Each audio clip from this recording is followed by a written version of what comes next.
Hey guys, just a few standard trig identities for today. We're up to problem number 14. I think it was our 19 problem journey. Alrighty, so have a go at that one, and then we'll see you in a few seconds for the answer. Okay, with this trig identity, whilst the left-hand side of it seemed a lot more complicated and there's a lot more to manipulate, I started on the right-hand side because, in general, reducing angles down, so starting off with 3x and getting it down to x's and 2x's is easier using the formula that way around than it is to get from x's up to 3x's. So I used the compound angle formula, but not for tan, because sines and cosines are in the answer. So tan is sine over cosine, and then I expanded out sine of 3x by splitting 3x into x plus 2x. So that's what I got so far. And then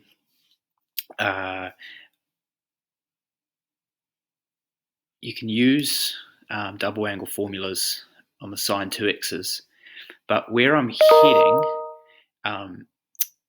I'm looking at the right. So I'm looking at the left-hand side, and so where am I actually heading with this?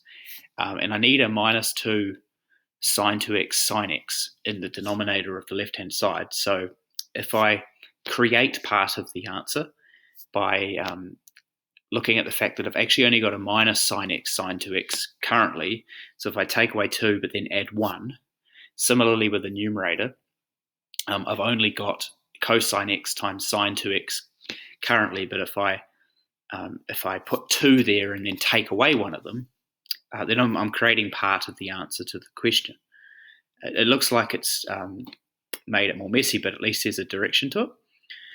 So we were at this stage here, and with the cosine 2x bit in the middle terms in the numerator and the denominator, I've got 3 different options for the cosine 2x formula. On the formula sheet, there are 3 different double angle formulas, but I want negative sine x in my numerator, and I want cosine x in my denominator of the left-hand side. So I've chosen these two cosine squared x minus 1 and 1 minus 2 sine squared x.